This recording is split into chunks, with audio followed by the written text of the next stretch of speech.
make it so I can see all of it. All right, so we're gonna welcome Stephen Beitashour.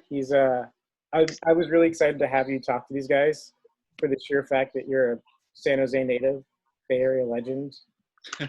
Made a great name for yourself. Stephen went to Leland High. Sorry, yeah, you went to Leland. Yeah. High School. Yep. Went to San Diego State, which is, I mean, we can talk about the college thing and how you got there, because one of our kids told me, his name is Brandon, he's not here right now, but one of his goals, even though he's only 12 years old, is that he wants to go to a D1 school and play Nice. soccer. I love that. That's great. Had some time with the San Jose Frogs, which I want to delve into a little bit, and then had a great career. Most of his games, he's played with the Quakes, then played with the Whitecaps, played with Toronto L.A.F.C, who won a championship there. And then also played with L.A.F.C. Great team there. And also played for Iran and went to the World Cup in Brazil. So, from there, I'll just kind of let you go and talk about yourself, and then I'll just kind of, ask some questions on stuff that you said and kind of, go from there. But Cool. Take it away. Talk about yourself. And Nice. Well, appreciate it. Thanks for letting me speak with you guys. Hopefully I'm not too boring, but yeah, I'll kind of talk about myself for a little bit. Mostly I like to do a lot of questions. So I saw some of you are taking notes. I think that's awesome. So if you guys have anything that pops up in mind, just write it down. And at the end, we'll make sure to ask any questions that you guys have and we can answer for you. But yeah, like Brando mentioned, I grew up in San Jose. I played actually in Almaden Valley Soccer League. So young, we were Almaden Lasers, and then we eventually changed our name to Almaden Inter. But Los Gatos, which you guys are obviously playing in, you guys were one of our big rivals when I was growing up. You guys, De Anza, I think like South San Jose Puma was a big one, and maybe Chivas. Those are always the tough teams to beat. But yeah, just grew up. I love the game. I don't know when I knew that I wanted to be professional, but I always just loved playing. And so I just always had fun. So your guys' age, it was always just something to go outside. My backyard when I was your guys' age was a soccer field, and it still is. My parents' house, they still live in the same house. The goals aren't there, but the grass field is still there. And when I don't know how old I was, around your guys' age, I put together some PVC pipes and I put some net, cut up some net, and I made my own little goal, and we played all the time back there. Friends would come over, we'd play 3v3 matches. Nowadays you can buy the pre-made little 3v3 goal, so it's a lot easier. But yeah, it was a little bit different back then. Growing up, we didn't have academy either. So now you guys can join some academies later on, which I think is a great gateway into professionals if you guys want to do that. But yeah, so I played when I was younger. I went to San Diego State, which was a real blessing, just because, again, that was another pathway to getting into professionals. And I think when I was in high school is when I really realized that I wanted to play professional, and that I had a chance. Up until that point, I kind of just, I knew I was good, but it was mostly it was fun. I didn't really think about exercising extra. I didn't think about nutrition extra. I didn't think about, hard work and discipline. It was always just fun for me at a younger age. It was when I got into high school where I kind of thought about, well, maybe if I eat healthier, or maybe if I start to exercise and work out, that, I can improve myself and give myself a better chance at the next level, which fortunately it worked out.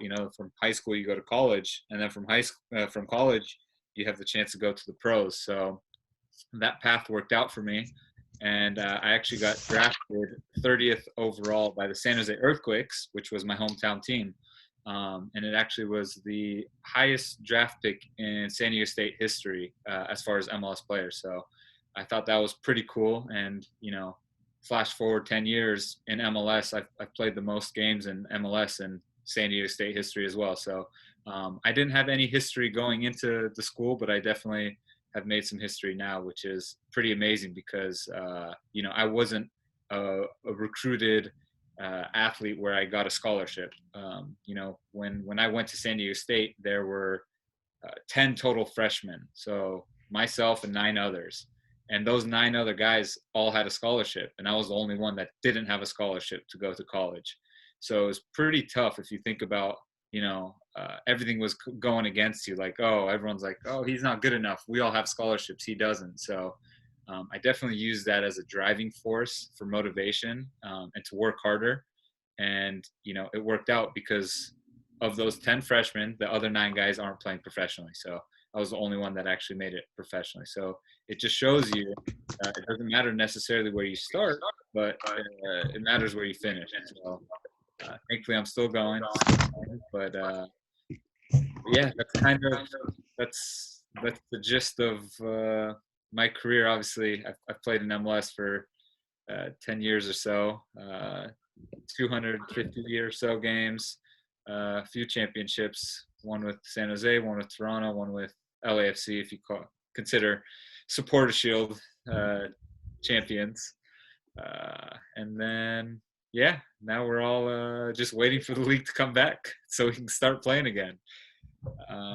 Yeah, anything that you guys, Brando, if you want to have me mention anything or if they want to ask questions, we can go from there. If we can go back to when you were first starting and you were first a kid. When did you realize that you were better than other people? Was it in high school or was it before that? And did you always have that passion inside you? So it's funny coming from a Persian Iranian heritage background. Soccer is always in our culture, and so I played when I was like a baby. My son is a year old and he's kicking the ball already. So it was in my blood. And so the very first practice that I went to, I remember our training session. I don't know why I remembered it, but I think we were about 4.5 years old. And all we did was we held the ball and we'd hit it with our thigh and we try to catch it. And that was our very first practice. Obviously we did other things, but that was the only thing that I still remember to this day. And all the kids, they couldn't really do that. They would hit it and the ball would go flying everywhere.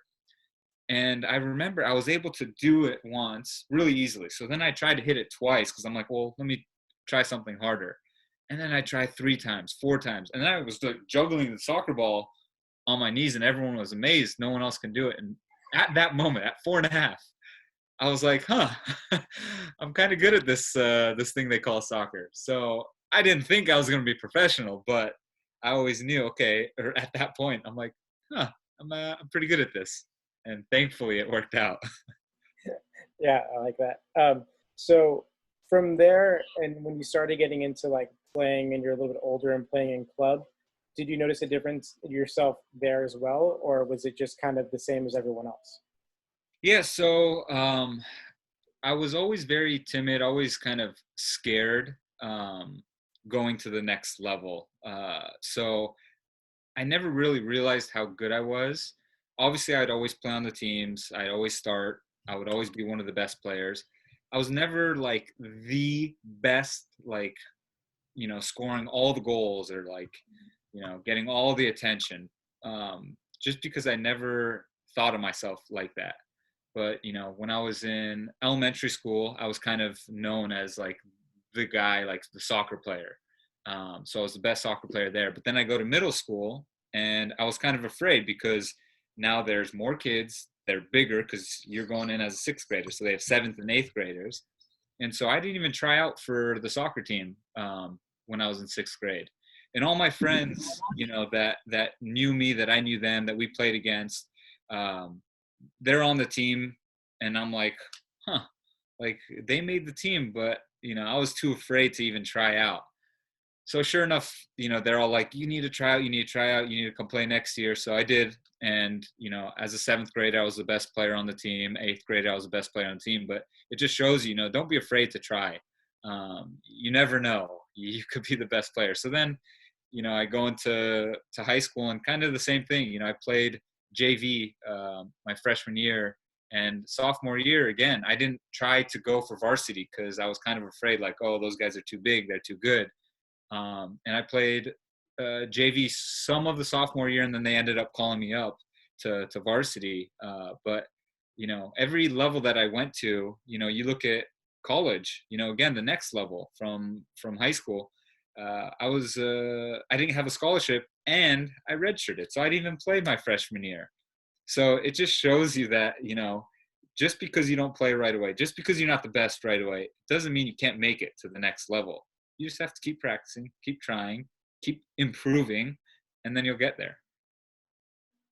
That's really good to hear. We actually are a tiered academy, Hmm. and I have they brought me in because I'm really good with the kids kind of that need the most help and that have a lot to that have a lot they have a lot to give that isn't out yet. Hmm. And so these a lot of these guys have aspirations to go a lot higher, and especially on the '07 team, I have a lot of really good players Hmm. that I don't want them to feel like they're somewhere where they can't succeed, Yeah. because they definitely are. And it doesn't matter how old you are, or how quote unquote good you are, Yeah. because I mean, even Brad was telling us yesterday, there was a guy who was captaining the under 14s who never even made it pro. I don't even think he said like college. Yeah. Uh, when you were in high school, and you had alluded to that, or you had said that you started thinking about diet, nutrition, and all these other things, extra work. How did you separate yourself from everyone else? That's a big phrase that we use at this club, is separating yourself, like not only from other clubs, but your teammates and everyone else. How did you go about doing that?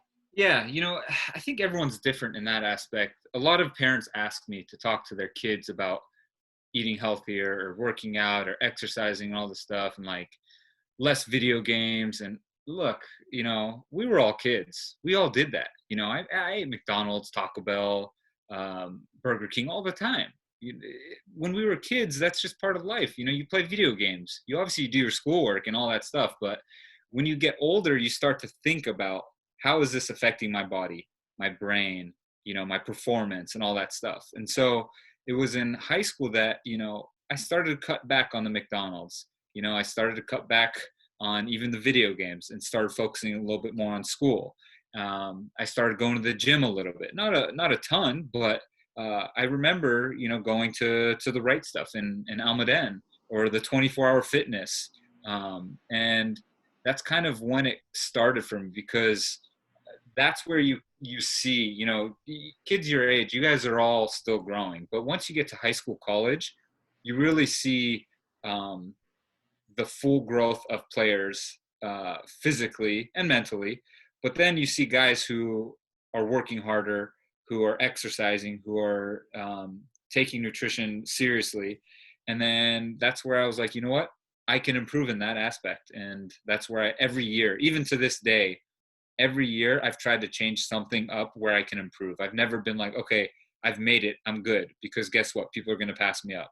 So every year I'm trying to do something different and improve, whether it's, you know, eating healthier, whether it's exercising differently, whether it's taking yoga classes, whether it's getting personal trainers, whether it's, doing spin classes, or, one of the years when I was in San Jose, I bought a road bike, and I would ride bikes in Almaden, which are beautiful hills, for 30, 40 miles, just to get a different kind of cardio. So those are all examples of how every year I've done something different. Speaking of training, one of the things that we're trying to instill in our kids to make top players is consistency and intensity. How do you keep that intensity up? And like, what do you look for when someone says intensity for you? Yeah, obviously repetition, the intensity. A lot of people will say, practice how you play. You'll see guys that don't necessarily take practice too seriously, and then they think they can just turn it on in games. But there's only 1-2% of people in the world that can do that. Yeah, I hear Hazard, Eden Hazard is one of the guys who doesn't train that well, but that's 1%. Everybody else trains super hard, whether you're professional or not. If you want to get better, you're going to practice at something. I, I think there's about what, 20 or so, 25 guys on here right now that I'm talking to. If I asked you guys, go juggle the ball 100 times, maybe some of you can do it right now. Probably most of you can't. But if you want to, guess what? You'll practice, and say you do 20 today. In a week, you'll do 30. In a month, you'll do 50. I bet you in 2 months, if you guys practiced every day, you can get 100, all of you, every single one of you. So it just shows you that if you practice something and if you try hard enough, you'll be better at it. That's just how the world works. I think I'm gonna tell him that's the beta challenge. Two Yeah, months, 100 juggles. come on. I'm gonna have him send you videos on Twitter. Yeah, I remember the first time. I don't know how old I was, but in the house, what's it called when you're juggling and you put your foot around it? What is that called? Is that around the world? Yeah, Yeah. sure. I don't think it is, but sure. We'll call it around the world. Uh, I remember I was practicing that for like 2 weeks straight in the house, and man, I would hit all the windows and walls and picture frames. My mom was so mad, but I just kept practicing until I got it, and I was so excited. And it doesn't do anything for me on the field, but it was just cool that I can do that. So, yeah, juggling. I hope you guys juggle. It's good for your touch. If you guys want to try to beat my record, I can't do it anymore, but when I was a lot younger, 1,027, that was my juggling record. So if one of you guys want to beat it, let me know. I'm gonna write that down. I'm gonna Yeah. post it somewhere, have it at practice so I can see it. I think I was probably 13 years old when I did that, 14 years old. And then once I got it, I didn't try again. How much do you practice out beside, like, with the team, and then out? Well, right now is a little different, but outside of the team on your own, how much do you practice? Yeah, so right now, let's just say we weren't in quarantine, self-isolation. So if we were practicing, we would practice every single day. So Monday through Friday, and then Saturdays would be the games, and then typically Sunday is off.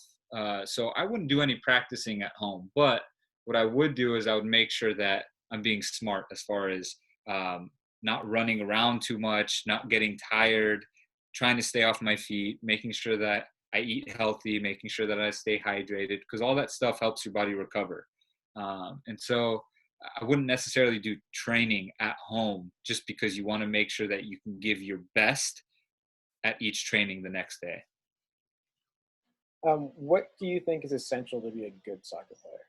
And then on top of that, what do you think is the difference between a good player and a great player? Yeah, there's no real answer to what's essential to be a good soccer player, right? Because first of all, you have 11 different players on the field, from forward to goalkeeper. For your younger guys, you guys are going 77 right now, but in a year or two, you guys will see 11 to 11. And so I've seen guys who are so talented that just don't have the work rate, and don't have the smarts, and so they don't work out. Or I've seen guys that have incredible work rate, incredible smarts, but unfortunately they're just not as talented as some of the other guys. So it's a little bit of a mixture of both. You have to be talented, but you also have to have really good work ethic. Because I've seriously seen so many players come into the league that are super fast or great dribblers or can score like crazy or can pass like crazy, but then they never work out because they think, oh, I've already made it. I'm already here. They don't work hard to get better. And so I've seen too many players, unfortunately. I'm sure you remember Omar Jasse, Waterman from San Jose Earthquakes. Yeah, this guy was so talented. He was 16, I think, when he signed the contract with the Earthquakes. And, everyone's like, man, this guy's so fast. He's such a good dribbler, so talented, strong for his age, 16, 17-year-old kid. But he just wouldn't eat healthy. He wouldn't work hard. He wouldn't practice hard. And, he's not playing professional more. I think he played 2 years professionally. Even my parents were like, wow, this kid's so good. And I'm over here like, yeah, but he's not going to make it. And they question me like, why do you say that? Look how good he is. I'm like, because he doesn't work hard. Just wait and see. And sure enough, he hasn't played professionally in like 8 years. Yeah, he reminds me a lot of Boateng from LA. Well, I guess he got traded, but he just was. It's sad to hear because he was like so good and Yeah. so young and small, but he still was a beast on the field. Yeah. So a player, I don't know if you guys heard of Alphonso Davies. He recently just got bought from Bayern Munich in Germany. But he was a player when I was in Vancouver. He was coming up through the ranks. He was 15 years old when he signed his professional contract. So that's not too much older than you guys right now. And it's a perfect example of he had the work ethic. He had that drive. Yes, he was gifted. He was super talented, so fast, such a great dribbler. But he had that work ethic where he wanted to get better. He didn't just think, oh, I signed a contract when I was super young. I already made it. I don't have to try. No, he still tried. He still tried to get better. And look where he's at now. And he's still trying to get better. So that was a really cool story, just watching him and watching him develop, because the whole time people were like, oh, I hope he doesn't kind of be a bust, how Waterman was, how Omar Jasseh, or I don't know if you guys know Freddie Adu. For Brando and I growing up, that was the next big thing was Freddie Adu, and he's just a player that the work ethic just wasn't there. At 14 signing a professional contract, it's tough. Even Pele was saying he was the next Pele. Yeah, yeah.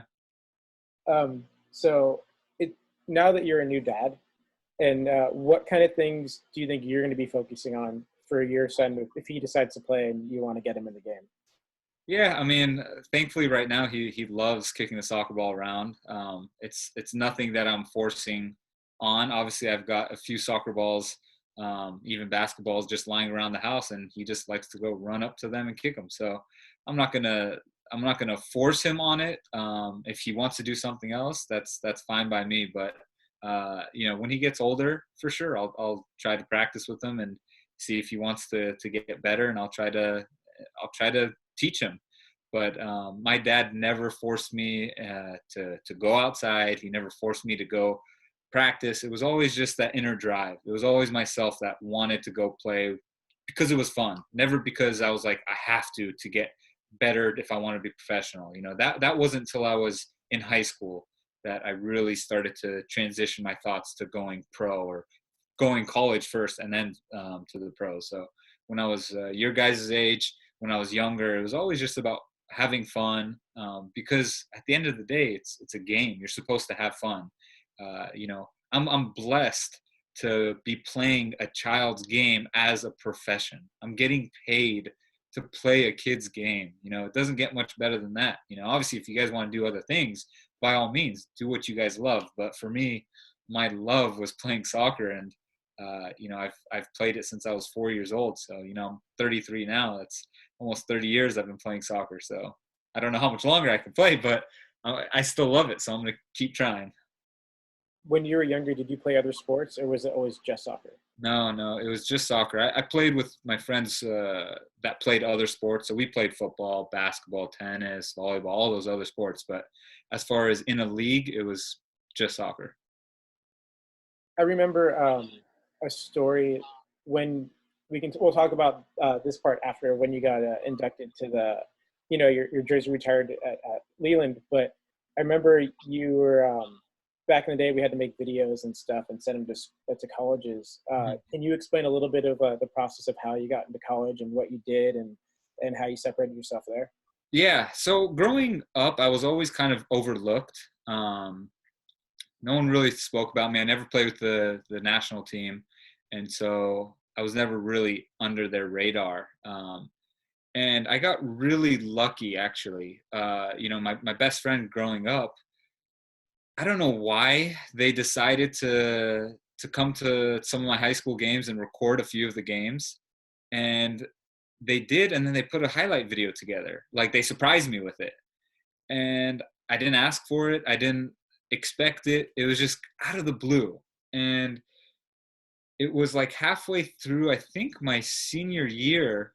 Some of the other players on my team were like, "Oh yeah, we're going to college and all this stuff," and it kind of opened up my eyes. Oh, I want to go to college too. And so my coach reached out to San Diego State, and he's like, "Oh, does he have a highlight clip?"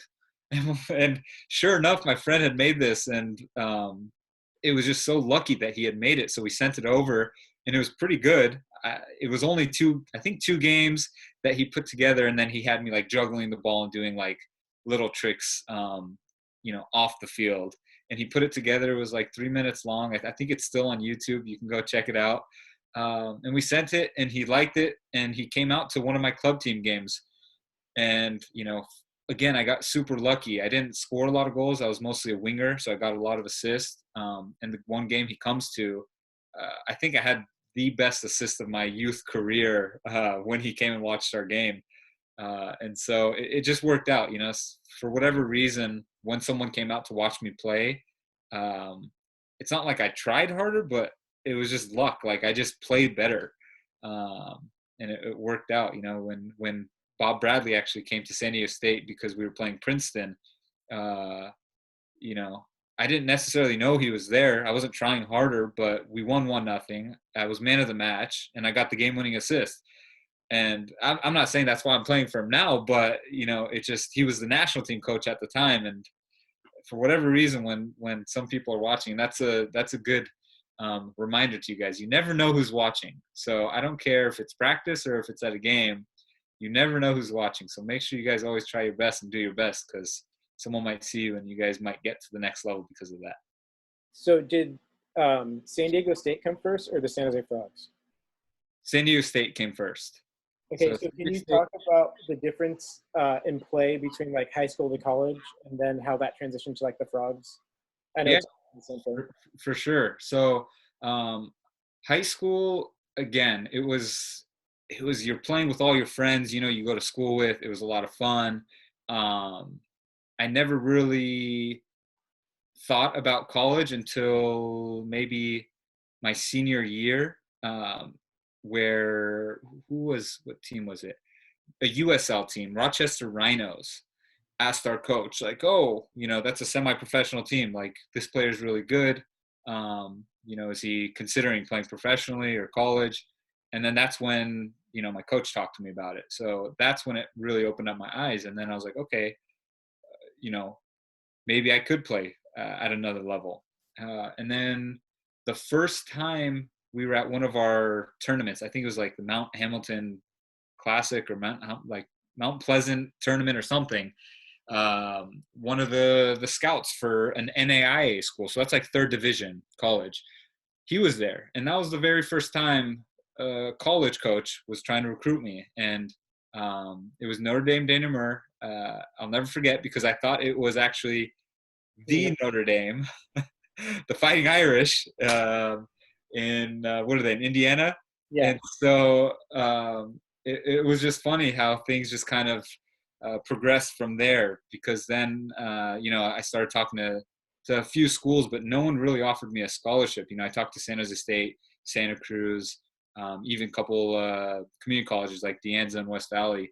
But one of my teammates went to Berkeley on a pretty big scholarship, and he was our forward. He had 10 goals that year. I was our center midfielder. I had 9 goals, and I led our team in assists. So I'm like, we have similar stats. I should probably be getting some good offers, but I really didn't. The only reason I chose to go to San Diego State was because they were playing against Berkeley, Stanford, UCLA. All those schools I actually wrote emails to and said, hey, can you guys come take a look at me? My teammates playing with you guys. I know a couple other guys that are playing with you guys. They have scholarships. I don't need a scholarship. I'll do what I did at San Diego State. I'll walk on and I'll try out. But San Diego State was the only one that took me up on it. And, I didn't play my first year, but my second year, I played every game. Berkeley actually asked me to transfer my sophomore year. And I told them, go back and check your emails. I asked to come there, 2 years ago. You guys said no. So now it's too late. I'm a San Diego State Aztec. And then that's kind of when I played with the San Jose Frogs, because it was kind of like a summer league. And we had guys, you can only have 5 guys from a university playing with that team. So we had like 5 guys from Santa Clara, who I also tried to go to, from Berkeley, 5 guys from Stanford, 5 guys from like San Jose State. So we had a stacked team. I remember my first year with the San Jose Frogs, 7 guys got drafted into the MLS. And, that was, I think, after my freshman year at San Diego State, where I didn't play. I redshirted. And I go over there where we have all these Berkeley guys, all these Stanford guys, all these Santa Clara guys. And I'm like, man, I'm over here with the San Jose Frogs playing every game. I led that summer in goals. I had like 3 goals and like a few assists, starting over the Berkeley guys. And I'm just like, how did I not get invited or get a scholarship over there? But, it worked out in the end. I just always thought it was funny. Everywhere I went, it was like, you were overlooked and no one talked about you. But when you get there, you just exceed expectations.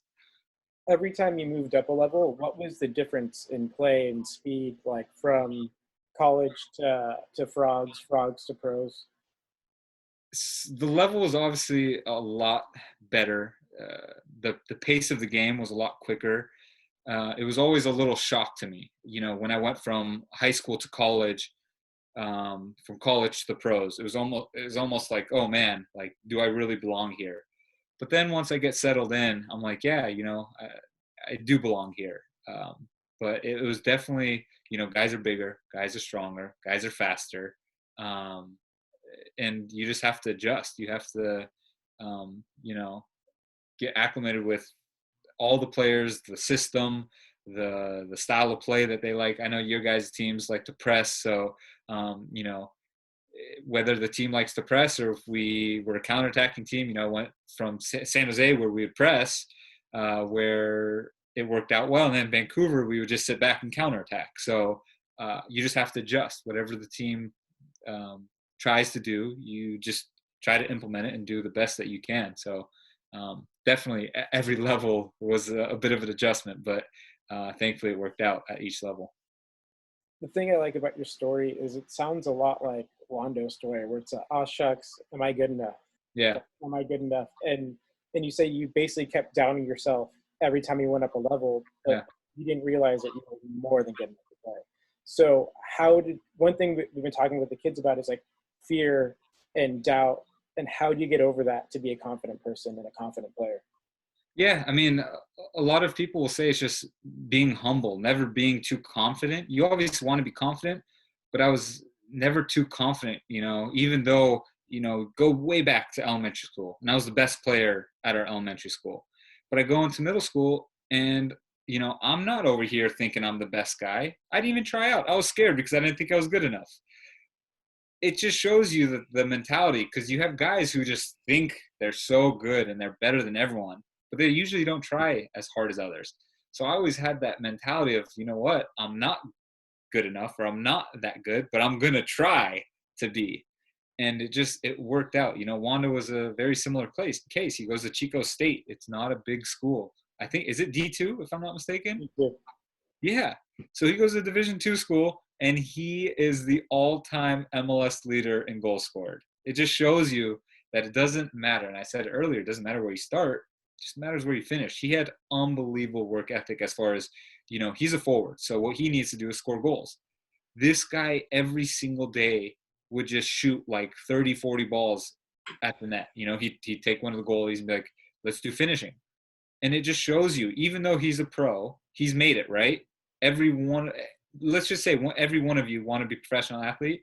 You can say he made it, but he's been a professional athlete for 5 years and he's still working as hard as he was when he wasn't even a professional athlete. So it just shows you work ethic typically trumps any talent or any, how confident you are. It doesn't matter, because if you don't work hard, you're not going to improve.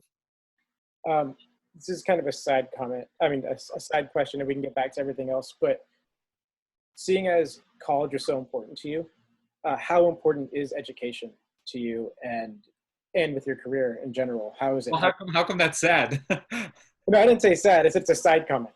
Oh, side comment. I think I said sad. I'm like, why is that sad? No, you know what? Education's super important. After my sophomore year at San Diego State, one of my teammates went to Belgium, and he hired an agent. So he knew he was going to go pro. And he asked me to go along with him and try out. And so we both went. Unfortunately, he didn't get a contract offer, but they offered me a contract. And it was really important to myself and my dad, most importantly, to come back and get my degree, because he told me, if you get hurt, God forbid, you can't control it. Someone can take away your professional athlete career. But if you get your degree, guess what? Nobody can take that away from you. So, if you're lucky, you can play 5, 10 years as a professional athlete, if you're lucky. And then after that, what? You're going to need something.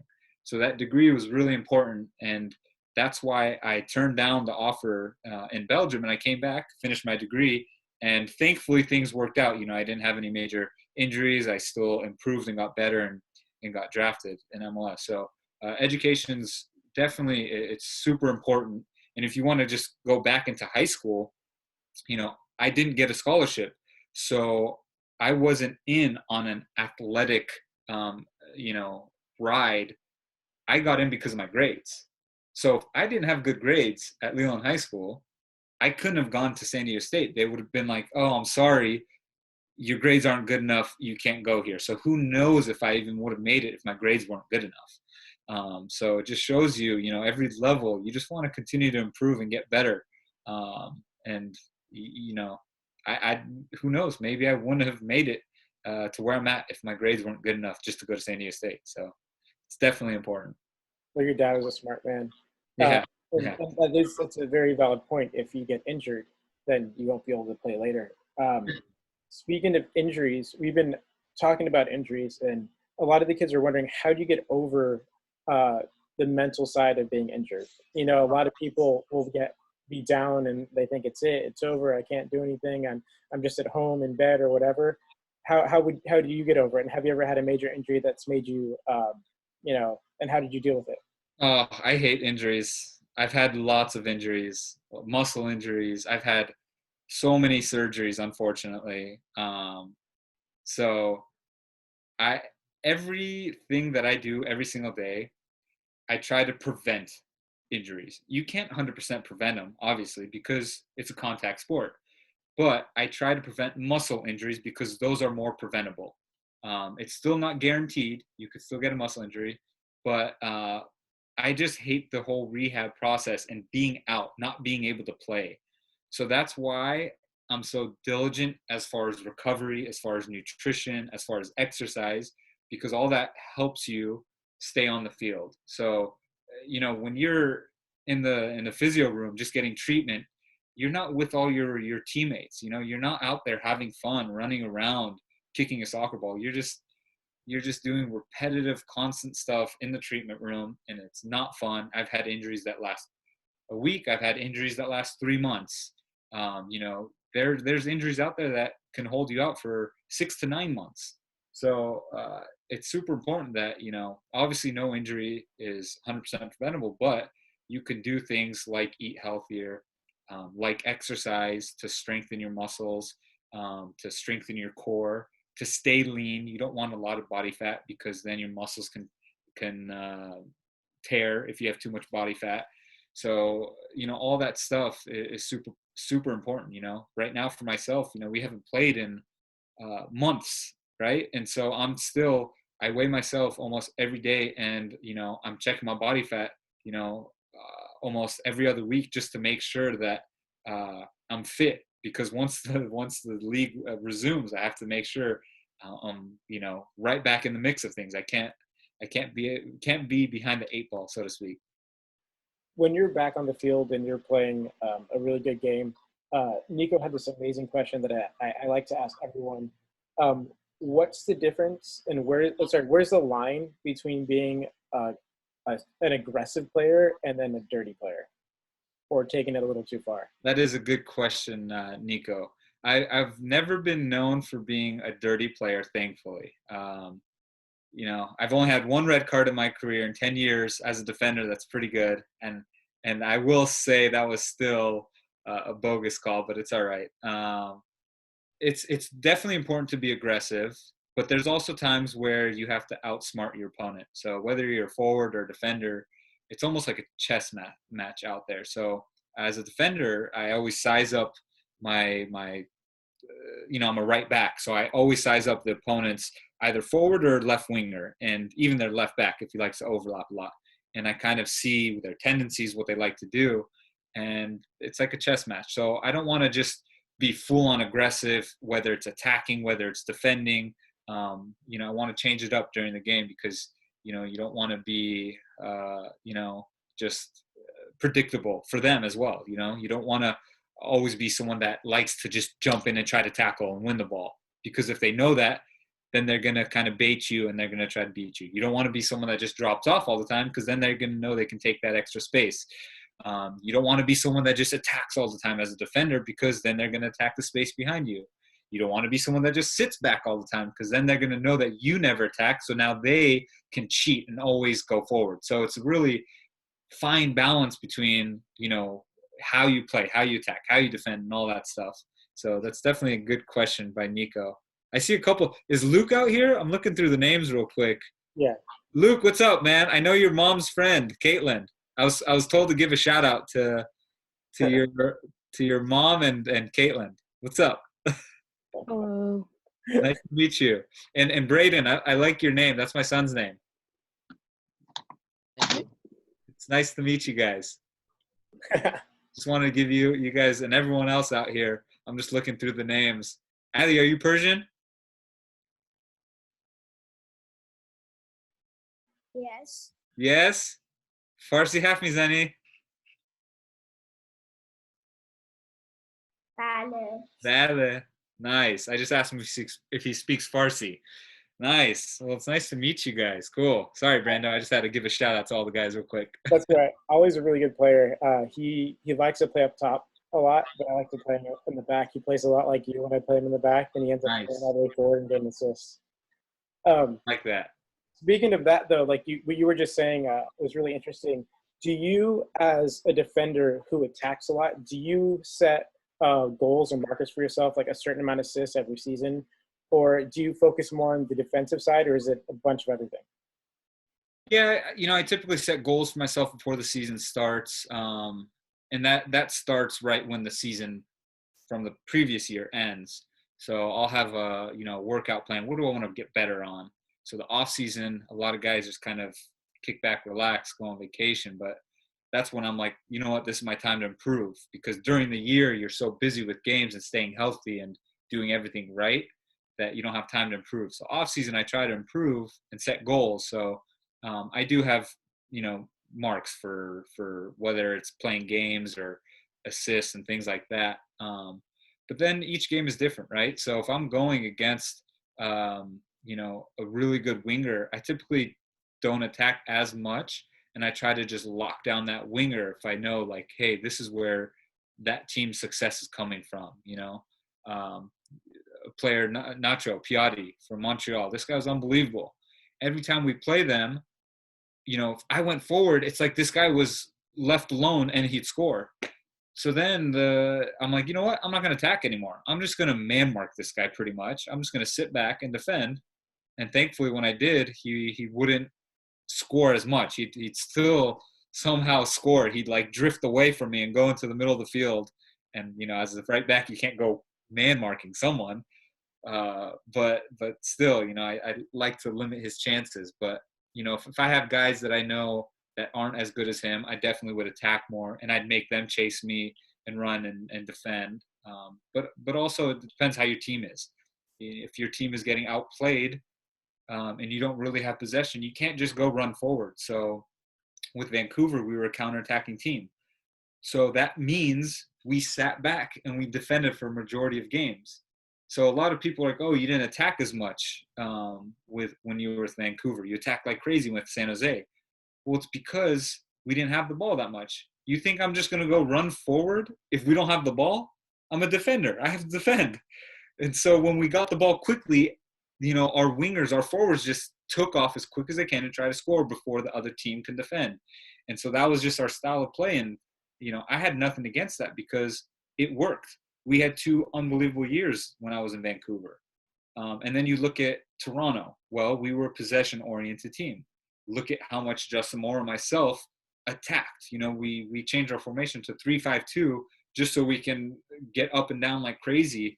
And, if you looked at a radar GPS tracker for how high we played up the pitch, it's because we had the ball so often. And, you go to L.A.F.C the last 2 years, we had the ball more than any other team. So I was pretty much playing like a forward. half the time I'm in the opposition's box. And so it just every team is different. If we had a team that was possessing over us, you can't attack as a defender. But if you have the ball a lot, you can get into good attacking positions.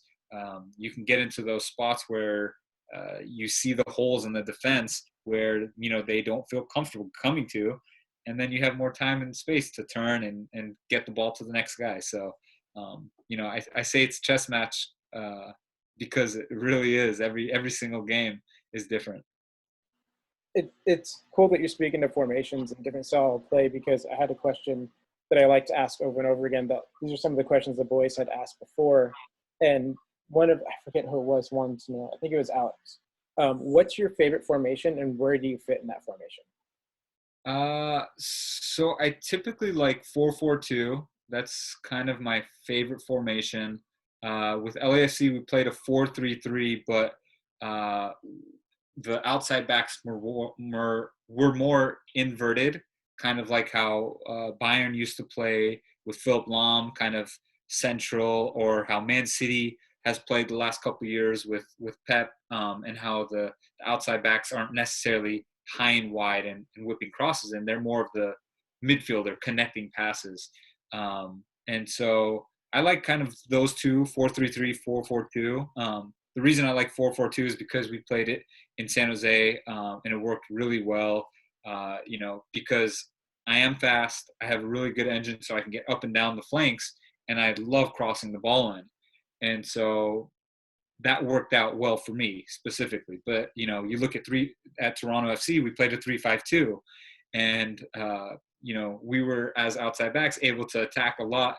So it was similar to 3-5-2 because Michael Bradley would almost come back into a center back role, and we'd always have cover. So you can attack more than usual. So those are kind of the formations I like. I know the guy's playing 77 right now. It's different. You guys have less players on the field, but once you get to the 11v11 stage, you'll see what I'm talking about. But you all have your own. Some guys like one forward, some guys like 3-back system, 4-back system. Some guys play 5-back system and really, I think Conte, who was it with Inter, or no, he was with Chelsea. Okay. They would sit back like 5 guys, and so everyone has their own preference, but those are mine. You brought up Justin, and I wanted to bring him up too, because I heard once you say he was your best friend. And I don't know if that's in soccer, or just like a soccer friend, or in life, but I know that when he was in San Jose, you guys got a great friendship. Then you guys were both basically opposite of each other, like outside backs, basically very similar players. How has it been having a friend like that in the professional game and being able to play with him at Toronto and win a championship and win a supporter shield with San Jose? Yeah, so Justin was always like one of my best friends in the soccer world, but um, when we kind of went our different ways after San Jose, we really kept in touch, and then we were reunited in Toronto, and so now he's like one of my best friends, even outside of soccer, which is really cool, because you don't really see those type of friendships, in the professional field because it's so competitive, right? And guys change teams all the time. Coaches are coming in. Guys don't play. Guys do play. So yeah, Justin, I talked to him 2 days ago. I talk to him often. My wife talks to his wife all the time. So we're definitely really close. And I'm thankful that I have that relationship with him. But it was really cool getting to play 4 years at San Jose Earthquakes with him because we're very similar as far as, we were always kind of overlooked. We didn't really get much credit. We still don't get much credit. We're 2 of the best outside backs in MLS history. And for whatever reason, we didn't really get called into the U.S. national team, and we didn't really get caps and all that stuff. Obviously, we got called in, but, you would think with the type of MLS career that we've both had, that we would have tons and tons of U.S. men's national team caps. And then we went our different ways. He went to Toronto FC after San Jose. I went to Vancouver for a couple of years. And then I joined him in Toronto FC where, we had the best team in MLS history. We were the only team to win the treble which is three domestic trophies. So we won MLS Cup, we won Supporter Shield, and we won the Canadian Cup, which is the same thing as the Open Cup in MLS, or in America, in the U.S. Sorry. And then we broke the points record for regular season points in a season. So it was pretty cool to share all those trophies and all those memories with him, because when we were at San Jose, we knew we had a really good team. In 2012, we won the Supporter Shield.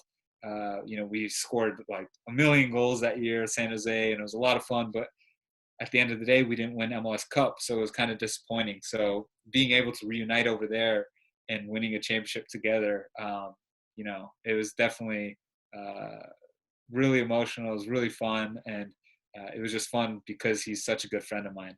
And hopefully we get to meet up again. Who knows, in the future. I'm sure it was a lot sweeter having Jason Hernandez there too. Yeah, honestly, Jason Hernandez was like a big brother to us. I always joke around. I say he dresses like my big brother as well, my actual big brother, and so he reminds me of him. But from day one, Jason Hernandez was like a big brother and a mentor. Like he'd have so many conversations when I went to San Jose Earthquakes, because I didn't know what to expect. I didn't know if I'd make it or if I'd play, and he was huge as far as my success. And having him come to Toronto that year that we won it, and he didn't necessarily play a lot that year, but it was just almost like full circle as far as he was the guy at San Jose Earthquakes, and we were just rookies coming in, and he played every single game, and he almost put us on his back and say, here guys, come along for the ride. And then for us to be able to return the favor six or so years later, it was really cool. Jason is a great guy, and another guy that I actually talk to often. I talked to him probably 3 weeks ago. You've played with you've played against some really, really good players. And when you got to Toronto, I mean, there's guys like Chris Wondolowski too, who would be just about in the category, but you played with like some elite players like Michael Bradley and Javinko.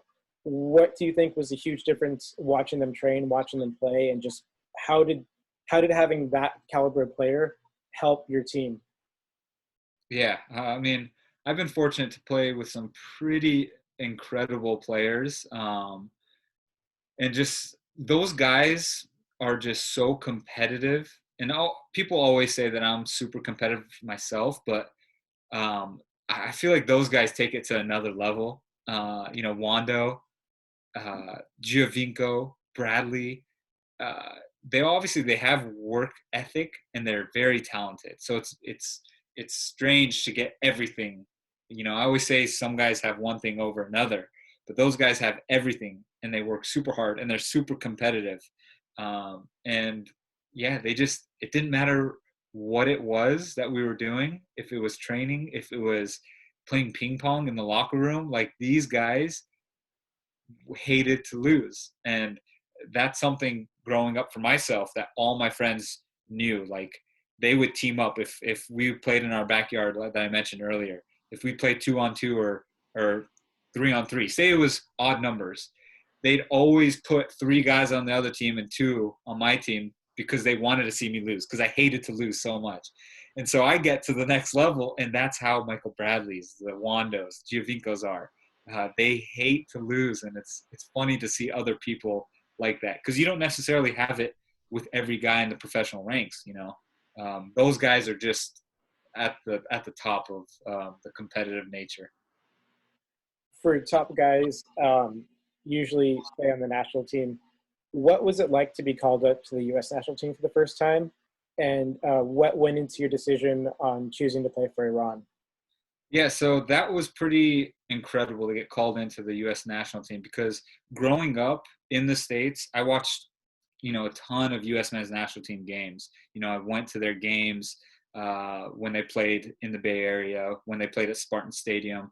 And so, oh, can you guys see me? Did it cut out? Yeah, someone shared their screen on accident. Okay. So it was really cool just to get called in, because I had played in college, and I never got called into the U20s, U17s, none of the youth national teams. I always thought I was good enough, but for whatever reason, I didn't get called in. And then I started playing with the Earthquakes, and I still didn't get called in. And Iran was calling me at the same time. They were calling me the whole time saying, come play for us, come play for us. And then finally in 2012, I got called up. I went to the game. I didn't play, so I didn't get cap tied, meaning that, once I played, I can't play for another country if I have dual citizenship, which I did with Iran. And then following year, January camp, I went, but I had to leave because I had to get surgery on the sports hernia, which was from the previous year with Earthquakes that just didn't get fixed. So I left. I didn't get called in. The World Cup was coming up in 2014. U.S., hadn't been calling me. They've been calling other players in that year. And so I never got cap tied. And at the same time, Iran kept saying, please come play for us. Please come play with us. So, I took them up for it. And sure enough, the first game I went to in Iran against Thailand, they played me. So then I was officially cap tied. So I couldn't, go back and play for the U.S. Say if they did call me. And that was it. That was kind of my decision. So, choosing Iran was a pretty cool move, and it was pretty awesome as a California Bay Area kid going to play for, where your parents come from, Yeah. in your nationality and your history. How was it representing Iran going to Brazil, and describe to us a little bit of what a World Cup is like from a player's perspective, especially a player from the same place that all these kids are from? Yeah, I mean, growing up when I was your guys' age, I didn't really watch club soccer. I'd always just watch like international soccer. So whenever international soccer was on, I felt like I was watching like Brazil. Brazil was always my favorite team growing up. Brazilian Ronaldo. You guys probably don't know who that is. The real Ronaldo. Does. The real Ronaldo. He was my favorite player growing up. And so when I grew up watching all these World Cups, that's kind of what I thought I wanted to get to. Like that was making it. And so when I played for Iran at the World Cup, I was like, man, the moment where it was like the coolest feeling was when I saw my name on the final 23-man roster for the World Cup. That was the coolest feeling. Just because it was like, I grew up my whole youth career dreaming about playing at a World Cup. Brazil was my favorite team. Now I made the roster and it's in Brazil. Are you kidding me? Like it was just, you couldn't write a script like that. So obviously it could have been better if I played. Unfortunately, I didn't get on the field, but it was still pretty cool to be there. When just wondering when you guys played against Argentina, You have to bring that up, huh? What was it like for everyone? Was there like a whole clamoring for Messi and Messi's jersey? Was it like a whole circus around him, or? No, it wasn't. I mean, I don't know if someone even traded with him after the game, but it was pretty cool just to be, on the field playing against Messi. Obviously, I wasn't playing on the field; I was on the bench, but just seeing him that close and personal, he is a fairly small guy. So, if people doubt you because you're small, well, arguably one of the best players in the world in the history of soccer is tiny. Messi's not big, but man, he's so good. That ball just sticks to his foot. It's pretty incredible. And they had Aguero, they had Di Maria, they had a pretty unbelievable team, and we were 0-0 for 92 minutes until Messi decided to do what he does in the 93rd minute. But that was one of the most special games I've been a part of, because for like from the 50 to the 60th minute on, it was in Brazil, so they don't like Argentina. So all the fans that were there that weren't Argentinian fans were rooting for us. So obviously Iran, it's in Brazil, so a lot of Iran fans go, a lot of Argentina, a ton of Argentina fans go. And then the rest are just neutral spectators that were there in Brazil. So all those people were rooting for us, the people that were from Brazil that were at the game. So from the 60th minute to the 90th minute, you just hear everybody going, Iran, Iran, and just chanting for us. And when we'd have a chance, like they'd erupt. It was pretty cool. And then the 93rd minute, they scored, and then their fans, you heard all of them. They got really loud at that point. But that was pretty cool just to like be able to look around because I'm on the bench, so I can actually look at the stadium, look at the fans. I know you said before that you didn't watch a lot of club soccer, but how important slash lucky is it for kids to have a local team, professional top division team to go watch? Oh, it's super lucky and fortunate just because uh, it's right there in your own backyard. You can see it firsthand. You can dream for something. I didn't know that playing professional soccer meant that. I always thought playing professional soccer was at the national team stage.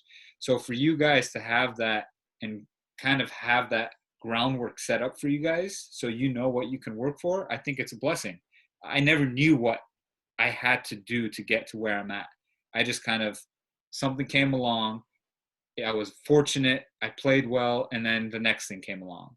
I was fortunate. I played well, and the next thing came along. So for you guys, you can be like, at your age, you can write up a path if you guys want to, and you can each step be like, this is where I need to go, and then this is where I need to go until you get there. So for me, I never knew that path, but it's definitely very lucky that you guys have what you do right now. How did you feel when you got drafted, and what did it feel like to put on your hometown team's jersey for the first time? That was pretty cool. That was a dream come true. Just because I was a ball boy for the Earthquakes growing up, I went to a ton of games. When I was a little bit older, they started off as the San Jose Clash in '96, and so that was pretty cool. Just getting drafted by your hometown team because growing up in high school, not a lot of friends, not a lot of family came to my games, but everyone knew I was good, as our whatever team MVP or offensive player of the year, that kind of stuff. But you always want your friends to come watch. You always want your family to come watch, but they never do. So then in the pros, everybody came out to watch me. My cousins, my friends from high school, my family. So every game I had like 30, 40 people coming out to watch me, just immediate like friends and family. And so that was pretty cool to play in front of them every single home game. What does it feel like to score a goal? And what was your favorite goal you ever scored? I still Uh, remember your first goal against Chivas, the first goal you ever scored, and you kind of fell over. yeah, yeah, fell over. Uh, that was cool, but we were losing, so it wasn't a great feeling because I didn't get to celebrate. So my favorite goal probably was actually with L.A.F.C against San Jose, just because it was the only time my dad's actually asked me to score a goal, and so he's never done that in my professional career. And that game, he wasn't able to go because he was a little bit ill, but he asked me to score, and sure enough, I did. So I definitely got emotional after scoring that goal. That's pretty cool. I like that story. So we do this thing with our kids. It's called Game Face, Uh-huh. and it's kind of how we want to make our kids visualize how they want to view themselves as a top player, and a lot of it comes down to consistency and intensity. But there's a little what's it called? Can't think of the word right now, but a little like thing that we do where we pick 3 words, and it's like an action word. Yeah, So strong, fierce, fast, quick, whatever you want. yeah, An action word that you want to show you at your best. A player who you want to show you as your best, and a lot of times it ends up being like your favorite player, the player that you modeled yourself after. yeah. And then an animal, same thing. So for me, when I was a kid, and even now, it would be confident, Roberto Carlos, and Cheetah. So what would yours be? Uh, uh, man, let's see. Dedicated, uh, and then probably this has changed. Now it's you know Danny Alves, just 'cause I think he's the best. He asked me when I was younger to be a forward or a midfielder because I used to play forward and midfield. And then animal. I don't want to copy you because I really I like cheetah because I'm fast. Yeah, So I'm gonna change it. Usually I go cheetah, but I'm gonna go monkey because I think they're silly, but they're really smart and intelligent. And so I always liked cheetah and monkeys, so I'm gonna go with monkey just so I don't copy you. that's really interesting because what's called Andres Imperiale actually said monkey as well because he said they're really intelligent, and we haven't heard any of our kids say that. Really? It's a lot of the same animals, but usually it's more a little fierce or strong or something like that. But that one, wow, that's I like that a lot. Yeah. Why the word? What does the word dedicated mean to you? Dedicated just because you know, growing up, people have always said you have great work ethic. You know, you work extremely hard in everything that you do, but you have to have dedication if you want to have that work ethic. You know, if you're not dedicated to something, then you just won't work hard for it. So I was always dedicated to soccer, or whether it was school, to getting good grades. And so when I put my mind to something, I was dedicated and I worked hard and I sacrificed and all those things that go along with it. But I think, you know, dedication, it starts with that. So that's why I chose that. Good. So you're dedicated, Danny Alves, monkey. Yes. I like it.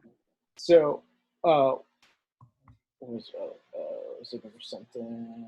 What was it? Oh, do you hear the crowd during games, or do you block it out? And does it help or hurt when you hear the crowd? No, so when I mentioned the story about the World Cup in Brazil when we were playing Argentina and being able to actually look at the crowd, it's very rare that I hear the crowd. For me, when I'm playing, it's all just white noise. I don't really hear anything when I'm playing. The only time I hear the fans are when if someone goes down and everything stops, the play stops, you know, the trainer's on the field, or if there's like a stoppage in play, then I can kind of hear something. But yeah, when I'm playing, I don't really hear anything. Okay, I'm gonna ask one more question, but before I do that, I'm gonna after we do that, all the kids can ask questions. So they know the drill. They're gonna just raise their hand like this, and then Braden's gonna text me a list of who's gonna go in what order, and then I'll kind of call them out, and they'll unmute themselves, ask you, and then kind of mute themselves again. And then if they have a follow up to that question, they can unmute themselves, and we'll kind of go from there. Oh, The question I wanted to ask you is, how do you deal with not getting playing time? Like just overall mentally, or what's your view on that? yeah, I mean, thankfully every club team I've just been the regular starter, and I've played a lot. But you know, World Cup is a great example where I thought I was going to be the starter. You know, I was the top right back um, in the entire country, not just in Iran. You know, about other countries that have Iranian players. So you talk about like over 100 million people. You know, I was the top right back, but they ended up playing a center back in right back. So that was super tough not playing, just because I felt like I was so close. You know, my dream was to play in a World Cup, but I was just on the bench. And, you know, a lot of people were like, well, a lot of millions and millions and millions of people would love to be on that bench where you were. So you have to look at things in perspective. Obviously, I'm super competitive and I always want to play and I always want to win. But you know, people are right. You know, it's pretty amazing to be at that World Cup in Brazil, where you know that was my favorite team growing up, watching their national team. You know, being at a World Cup with Iran, you know, where both my parents were born, and they're super proud of me, and so there's a lot of blessings on top of that. But it motivated me to work harder and get better and continue to improve. Okay, so we'll start with questions, and I'm gonna start with Horacio, see if he has one, and then we'll go from Hello, nice to meet you. I'm Horacio. Nice to meet you. So is it alright if I ask you two questions, just like short questions? Yeah, no problem. Okay, so two. If you guys have questions, we'll go through them kind of quickly, just because my son is running around right now, so we're gonna try to cut it. I want to answer the questions though, so Okay. if you have two, let's knock them out, and then we'll go through a few, All and right. then Yeah, we'll do this quick. gotta go. So firstly, how strong is your relationship with Carlos Vela? Very strong. Carlos is a great dude. We talk. We still talk. Yeah, he's one of those guys where he's very humble, very down to earth. So I've played with superstars before where, you know, I didn't even have their phone number, even though we play on the same team. So Yeah. Carlos is one of the guys where I text, you know, often because he's so down to earth. And then, secondly, what's it like playing against like Zlatan and Giovanni Dos Santos? Like, is it cool? Yeah, I mean, I don't know if I would say cool because they're very good Oh, players, yeah. knowing to play against them, but from an outsider's perspective, it is probably pretty cool because Zlatan is, David Beckham esque. Everybody knows who Zlatan is. So he was annoying to play against. He's so big, so talented. He has great control. His flexibility. He can put his foot. He's already like 7 feet tall, and then he can put his foot way up here. You're just like, he shouldn't be that good, but he is. Yeah. So it was annoying more than anything. Okay, thank you. I think that was Horacio's way of asking you if you could ask Carlos Vela if he'll come talk to us. Yeah. Nico's got a question.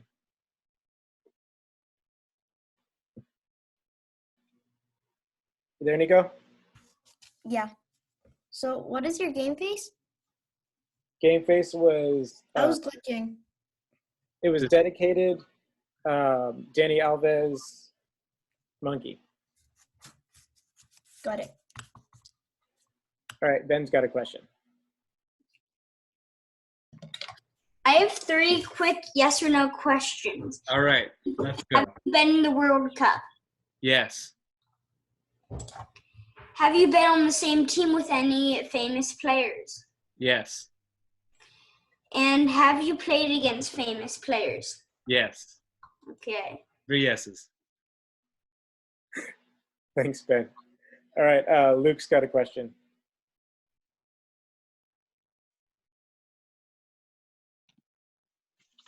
So my question is there one player who you wish you would get to play with on the same team?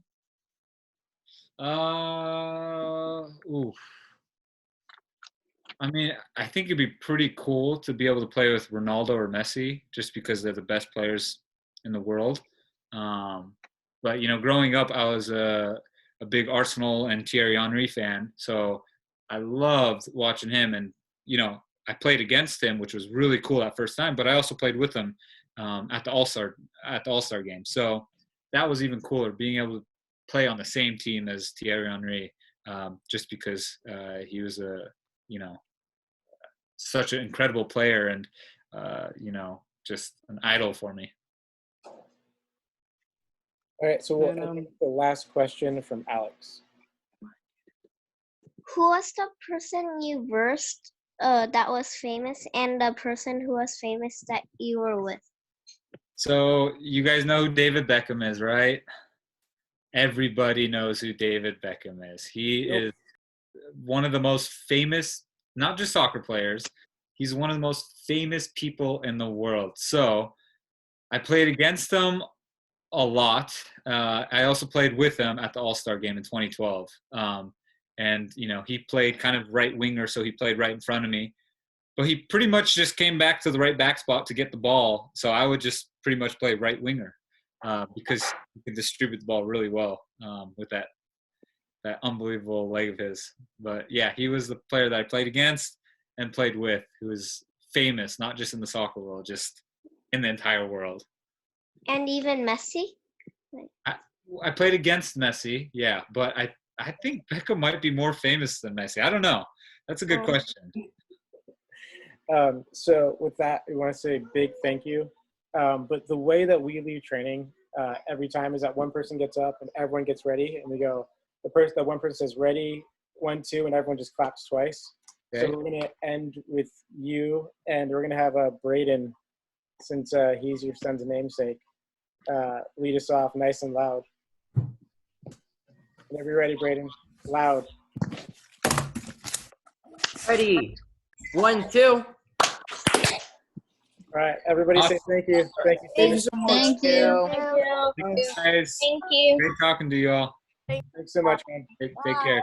See you guys. Thank you. Bye.